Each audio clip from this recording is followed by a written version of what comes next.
नमस्कार। रेडियो रिमझिम से प्रस्तुत है स्थानीय हालचाल। पहले मुख्य हालचाल। प्रशासन जनता के द्वार कार्यक्रम पहुंचा बैकुंठपुर। पॉक्सो एक्ट के आरोपी को 20 वर्ष कैद की सजा। प्रेम प्रसंग में हुई चाकूबाजी में 2 लोग घायल।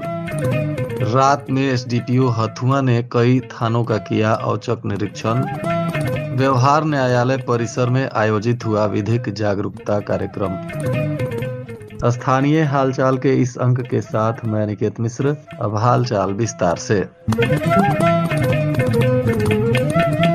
प्रशासन जनता के द्वार कार्यक्रम का आयोजन लगातार जिला प्रशासन के नेतृत्व में किया जा रहा है। इसी कड़ी में आज रेवतीर्थ उच्च माध्यमिक विद्यालय बैकुंठपुर के प्रांगण में इस कार्यक्रम का सफलतापूर्वक आयोजन किया गया। इस कार्यक्रम का मुख्य उद्देश्य आम जनता की समस्याओं को सीधे सुनना तथा उसका त्वरित एवं प्रभावी समाधान सुनिश्चित करना बताया जा रहा है। कार्यक्रम में स्थानीय विधायक मिथिलेश तिवारी और जिला पदाधिकारी पवन कुमार सिन्हा की गरिमामयी उपस्थिति रही। कार्यक्रम के दौरान विधायक और जिला पदाधिकारी ने विभिन्न विभागों द्वारा लगाए गए स्टॉलों का क्रमवार निरीक्षण किया। इस दौरान आम नागरिकों से सीधे संवाद स्थापित किया गया और उनकी समस्याओं, शिकायतों और सुझावों को गंभीरता पूर्वक सुना गया। जिला पदाधिकारी ने सभी अधिकारियों को निर्देश दिया कि जनता से संबंधित मामलों में संवेदनशीलता के साथ कार्य करें, शिकायतों का समयबद्ध निष्पादन भी सुनिश्चित करें। जनता दरबार में अंचल अधिकारी के विरुद्ध शिकायत सामने आने पर जिला पदाधिकारी ने गंभीरता से मामले को लेते हुए संबंधित अधिकारी के विरुद्ध उचित कार्रवाई करने का स्पष्ट निर्देश दिया।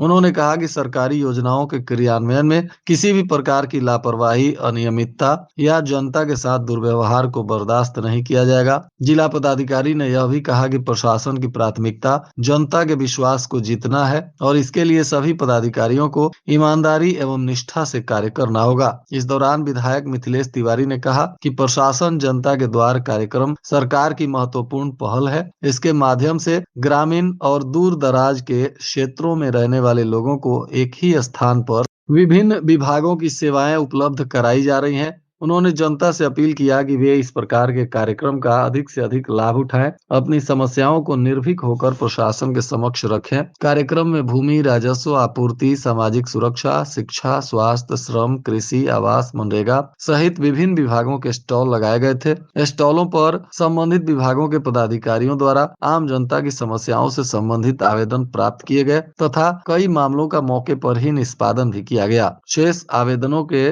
शीघ्र निपटारे हेतु संबंधित विभागों को आवश्यक निर्देश दिए गए।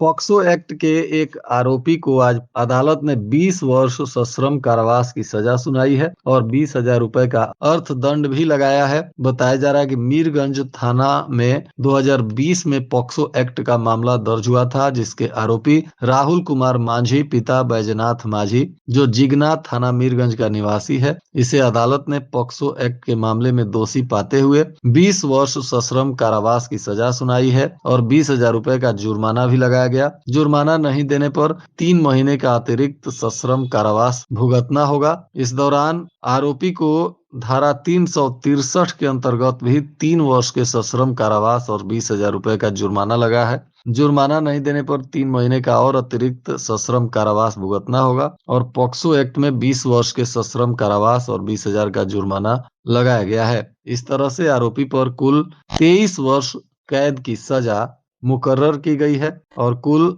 40,000 रुपए का अर्थदंड भी लगाया गया है।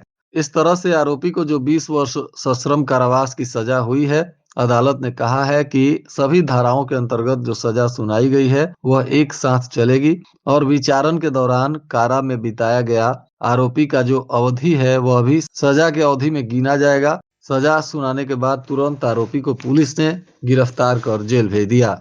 हथुआ के एसडीपीओ आनंद मोहन गुप्ता ने शुक्रवार की देर रात तक कई थानों का निरीक्षण किया और क्षेत्र में पेट्रोलिंग पर काम कर रहे पुलिस पदाधिकारियों की भी जांच की और आवश्यक निर्देश दिए गए। इस दौरान अपराध की रोकथाम, साथ ही मादक पदार्थों की तस्करी पर नियंत्रण और फरार बड़े अपराधियों की गिरफ्तारी को लेकर आवश्यक रणनीति भी बनाई गई। जिला विधिक सेवा प्राधिकार के तत्वाधान में व्यवहार न्यायालय के नए भवन के सभागार में कार्यस्थल पर महिलाओं का यौन उत्पीड़न, इसके रोकथाम, निषेध और निवारण को लेकर जागरूकता सह संवेदीकरण कार्यक्रम का आयोजन किया गया। इस कार्यक्रम में व्यवहार न्यायालय की सभी महिला न्यायिक पदाधिकारी गण, महिला अधिवक्ता गण, महिला कर्मचारी गण, महिला पारा लीगल वॉलेंटियर आदि उपस्थित रहीं। कार्यक्रम में उपस्थित सभी प्रतिभागियों को मिस विभा द्विवेदी, जिला अपर एवं सत्र न्यायाधीश तृतीय, miss Pallavi Maurya, ACJM 16, miss Puja Arya, सब जज हथुआ और मिस स्मृति न्यायिक दंडाधिकारी आदि के द्वारा कार्यस्थल पर महिलाओं का यौन उत्पीड़न, रोकथाम, निषेध और निवारण अधिनियम 2013 के अंतर्गत कानूनी प्रावधान को विस्तार पूर्वक बताया गया तथा कानूनी सहायता के अंतर्गत कोई भी महिला जो किसी विभाग में कार्यरत है और कार्यस्थल पर उस महिला के साथ किसी प्रकार का यौन उत्पीड़न का मामला सामने आता है तो वह महिला उस विभाग में बने यौन उत्पीड़न कमेटी के समक्ष अपना मामला रख सकती है एवं कमेटी उन पहलुओं पर उचित निर्णय लेगी। इस कमेटी के संदर्भ में भी आवश्यक जानकारियां दी गई।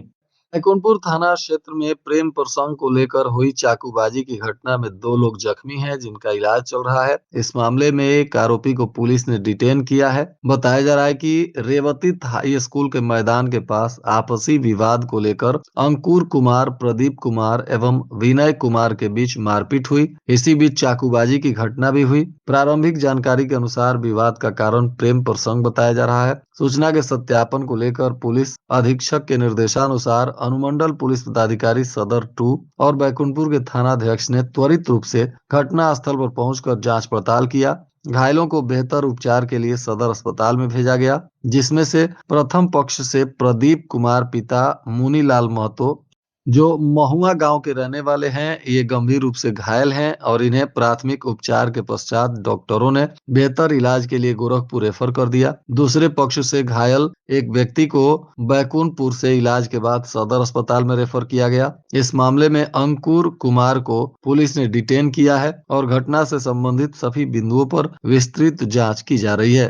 भारतीय कृषि अनुसंधान परिषद का पूर्वी अनुसंधान परिसर पटना के भूमि एवं जल प्रबंधन प्रभाग के द्वारा आत्मा समस्तीपुर के प्रयोजन से आयोजित 3 दिवसीय प्रशिक्षण कार्यक्रम भूमि एवं जल उत्पादकता बढ़ाने हेतु ऑन फॉर्म जल प्रबंधन रणनीतियां का सफलता पूर्वक समापन किया गया। इस प्रशिक्षण कार्यक्रम में समस्तीपुर जिले से आए 31 किसान प्रतिभागियों ने सक्रिय सहभागिता करते हुए आधुनिक कृषि जल प्रबंधन तकनीकों का व्यवहारिक प्रशिक्षण प्राप्त किया। संस्था के निदेशक डॉक्टर अनूप दास ने प्रतिभागियों को संबोधित करते हुए कहा कि बदलती जलवायु परिस्थितियों में टिकाऊ कृषि के लिए वैज्ञानिक जल प्रबंधन अत्यंत आवश्यक है। उन्होंने किसानों से प्रशिक्षण के दौरान सीखी गई तकनीकों को अपने खेतों में अपनाने तथा अन्य किसानों तक भी पहुंचाने का आह्वान किया।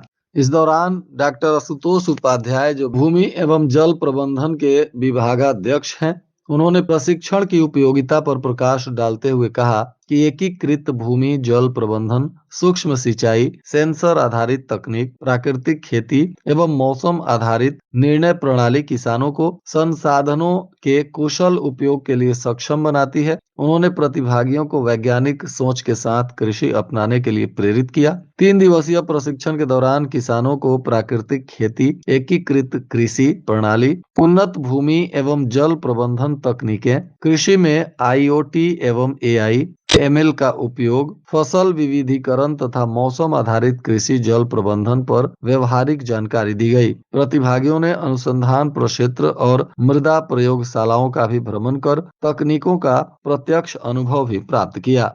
आज जिला पदाधिकारी ने सड़क सुरक्षा माह 2026 के अंतर्गत एक मेगा कैंप का आयोजन करवाया। बताया जा रहा है कि गांधी महाविद्यालय गोपालगंज के प्रांगण में इसका आयोजन किया गया। इसका शुभारंभ जिला पदाधिकारी पवन कुमार सिन्हा ने दीप प्रज्वलित कर किया। इस अवसर पर बड़ी संख्या में छात्र छात्राएं, वाहन चालक और आम नागरिक उपस्थित रहे। कार्यक्रम का मुख्य उद्देश्य आम जन को सड़क सुरक्षा नियमों के प्रति जागरूक करना तथा सड़क दुर्घटनाओं में कमी लाने को लेकर सुरक्षित यातायात व्यवहार को बढ़ावा देना बताया जा रहा है।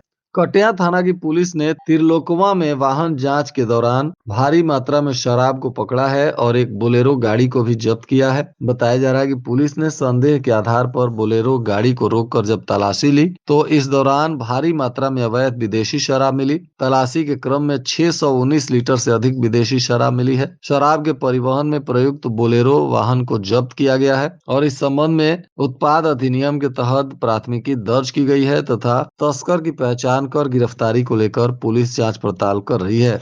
जिला पदाधिकारी पवन कुमार सिन्हा ने एक प्रेस वार्ता का भी आयोजन किया। इसका मुख्य उद्देश्य एग्री स्टेक परियोजना के अंतर्गत फार्मर रजिस्ट्री से संबंधित महत्वपूर्ण जानकारियां आम जन तक पहुंचाना बताया जा रहा है। इस अवसर पर अपर समाहर्ता राजेश्वरी पांडे, जिला भू अर्जन पदाधिकारी सहित तमाम पदाधिकारीगण मौजूद रहे। जिला पदाधिकारी ने बताया कि फार्मर रजिस्ट्री एग्री स्टेक परियोजना का एक महत्वपूर्ण घटक है। इसका उद्देश्य राज्य में कृषि सेवाओं को अधिक आधुनिक और पारदर्शी तथा सरल और प्रभावी बनाना है। जिला पदाधिकारी ने कहा कि फार्मर रजिस्ट्री आईडी ही भविष्य में प्रत्येक किसान की डिजिटल पहचान होगी। पीएम किसान सम्मान निधि योजना का निर्बाध लाभ प्राप्त करने तथा भविष्य में संचालित होने वाली सभी योजनाओं का लाभ लेने के लिए फार्मर रजिस्ट्री अत्यंत आवश्यक है।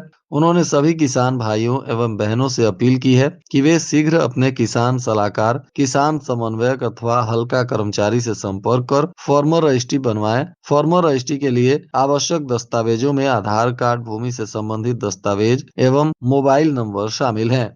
और आज के मौसम का तापमान गोपालगंज में न्यूनतम 12 डिग्री सेल्सियस और अधिकतम 23 डिग्री सेल्सियस रहने की संभावना है। अंत में मुख्य हालचाल एक बार फिर। प्रशासन जनता के द्वार कार्यक्रम पहुंचा बैकुंठपुर। पॉक्सो एक्ट के आरोपी को 20 वर्ष कैद की सजा। प्रेम प्रसंग में हुई चाकूबाजी में 2 लोग घायल। रात में एसडीपीओ हथुआ ने कई थानों का किया औचक निरीक्षण। व्यवहार न्यायालय परिसर में आयोजित हुआ विधिक जागरूकता कार्यक्रम। इसके साथ ही रेडियो रिमझिम से प्रसारित स्थानीय हालचाल का यह अंक समाप्त हुआ। नमस्कार।